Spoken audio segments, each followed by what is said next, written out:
Royal affirmations Telugu ఛానల్కి స్వాగతం. ఇప్పుడు చెప్పే విధంగా మీరు చేస్తే డబ్బు వద్దన్నా మీ వద్దకు వస్తుంది. అప్పుల బాధ ఉండదు.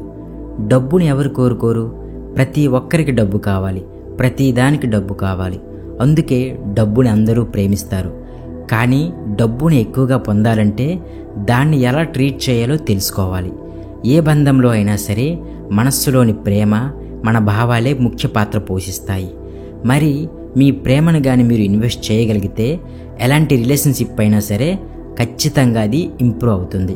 అదే సూత్రం మనీకి కూడా అప్లై అవుతుంది. ఎందుకంటే ప్రేమతోనే డబ్బును పొందగలుగుతారు. అందుకే డబ్బుని ఒక వ్యక్తిగా ట్రీట్ చేయండి. అందుకోసం నేను కొన్ని టిప్స్ చెప్తాను. వీటిని మీరు ఖచ్చితంగా పాటించగలిగితే ఖచ్చితంగా మీకు అలాగే మీ యొక్క డబ్బుకి మధ్య సంబంధం చాలా హెల్దీగా ఉంటుంది. మొదటిది, శ్రద్ధ పెట్టండి. మీ వద్దకు వచ్చే ప్రతి రూపాయి పట్ల పూర్తిగా శ్రద్ధ చూపించండి. ఎవరైనా మనపై శ్రద్ధ చూపిస్తుంటే మనం వారితో ఉండటానికి చాలా ఇష్టపడతాం కదా. సేమ్ అలాగే మీరు డబ్బు పట్ల మీ అటెన్షన్ని చూపిస్తే డబ్బు మీ వద్దకు రావడానికి ఇష్టపడుతుంది.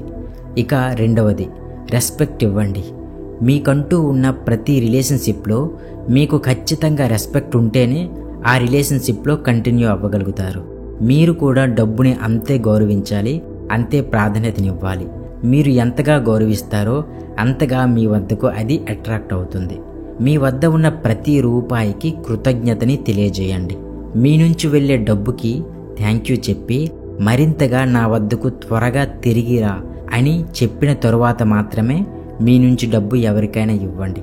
అలాగే ఇంట్లో కూడా ఎక్కడ పడితే అక్కడ డబ్బులు ఉంచకూడదు. మంచిగా ఉన్న ప్లేస్లో మాత్రమే చాలా రెస్పెక్ట్ఫుల్గా డబ్బులు ఉంచడం వంటివి చేయాలి. ఇక మూడవది, వాల్యుబుల్గా చూసుకోండి.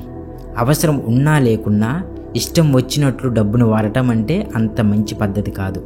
అవసరం ఉన్న మేరకే మీ డబ్బులు వాడండి. మీరు ఎంత వాల్యూ ఇస్తున్నారు, ఎంత వాల్యుబుల్గా మీ వద్ద ఉన్న డబ్బుని వాడుతున్నారు అన్నది ఇక్కడ మీకు డబ్బుకి మధ్య ఉన్న రిలేషన్షిప్లో క్యాలిక్యులేట్ అవుతుంది. మంచి వాటికి అవసరం ఉంటే ఎంతైనా ఖర్చు పెట్టండి. కానీ అనవసరమైన వాటికి డబ్బులు ఖర్చు పెట్టడం లాంటివి డబ్బుతో మీ సంబంధాన్ని దెబ్బతీస్తాయి. ఇక నాలుగవది, క్షమించండి. మీరు ప్రేమించేవారు ఏదైనా తప్పు చేస్తే క్షమించగలుగుతారు. ఇట్స్ ఓకే అని సర్దుకుంటారు. ఇక్కడ కూడా అంతే. కొన్నిసార్లు డబ్బు మన వద్దకు మనం ఆశించిన మేరకు రాకపోవచ్చు, లేదా త్వరగా చేతికి అందకపోవచ్చు. అటువంటప్పుడు కోపానికి, స్ట్రెస్కి గురయ్యి ఇతరులను తిట్టడం వంటివి చేయకూడదు. ఇది డబ్బుతో లైఫ్ లాంగ్ రిలేషన్షిప్ కాబట్టి ఇది ఒక చిన్న అన్ఎక్స్పెక్టెడ్ టెంపరీ ప్రాబ్లంగా తీసుకొని దానిని క్షమించండి. కానీ మీ భావాలు మార్చకండి. ఇక ఐదవది, డబ్బుని ఎప్పుడూ నిందించకండి. మీ ప్రస్తుత సిచ్యువేషన్కి డబ్బుకి ఎలాంటి సంబంధము లేదు కాబట్టి డబ్బుని అనవసరంగా నిందించడం వంటివి మీకు డబ్బుకి ఉన్న మంచి రిలేషన్షిప్లో దూరాన్ని పెంచుతుంది. డబ్బు చాలా ప్రాబ్లమ్స్ని సాల్వ్ చేస్తుంది. కొన్నిసార్లు మనుషులు చేయలేనిది కూడా డబ్బు సాల్వ్ చేస్తుంది. కాబట్టి డబ్బుని కూడా ఒక ముఖ్యమైన వ్యక్తిగా ట్రీట్ చేయండి. కానీ డబ్బుని మాత్రం ఎప్పుడూ బ్లేమ్ చేయకండి. మనీ కూడా ఒక ఎనర్జీ అని గుర్తుపెట్టుకోండి. ఇక ఆరవది, డబ్బుని మంచిగా వాడండి. మంచి పనులకు వాడండి. డబ్బుతో మంచి పనులు చేయడం ద్వారా డబ్బు మిమ్మల్ని ఇష్టపడేలా మీరు చేసుకోవచ్చు. కాబట్టి దానిని సేవ రూపంలో బయటకు పంపించండి. దీని ద్వారా అది మీ వద్దకు తిరిగి రావడానికి మరింతగా ఇష్టపడుతుంది.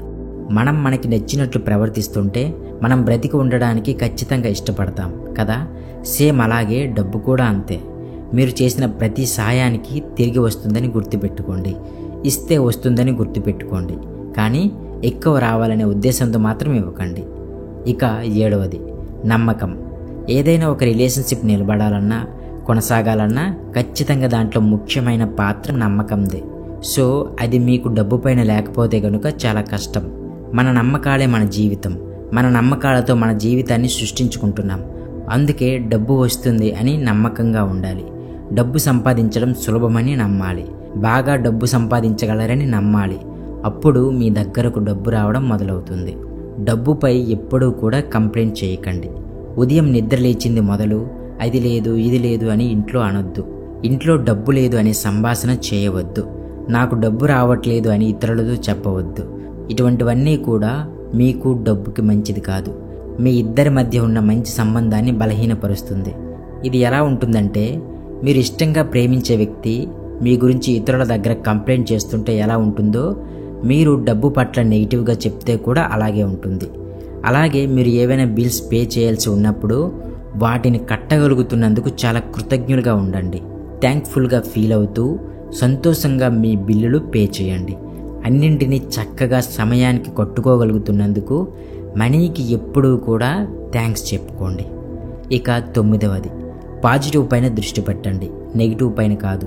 మీ దృష్టిని మీకున్న అప్పుల పైన కానీ, లేమి కొరత పైన కానీ, కట్టబోయే బిల్స్ పైన కానీ ఉంచకండి. ఎందుకంటే మనం దేనిపై అయితే దృష్టి పెడతామో అవే అభివృద్ధి చెందుతాయి, అవి అలానే కంటిన్యూ అవుతాయి. సో దానికి బదులుగా ఎప్పుడూ కూడా డబ్బుపై, డబ్బు సంపాదనపై గౌరవభావాన్ని, ప్రేమని, కృతజ్ఞతని చూపించండి. ఇక 10వది, ఆశించడం.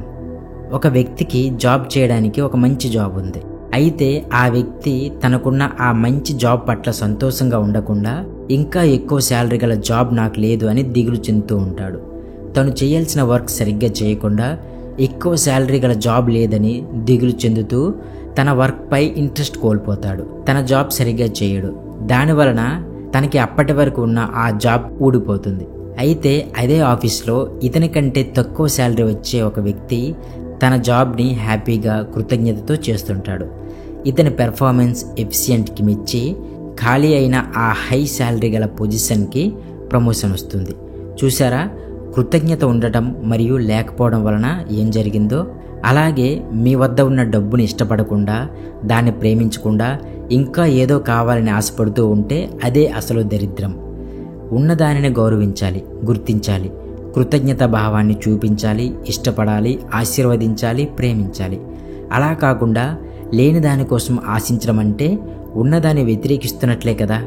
సో లేని దానికోసం చూస్తే ఉన్నది కూడా పోతుంది. అదేవిధంగా సంపద కోసం పనిచేయాలి.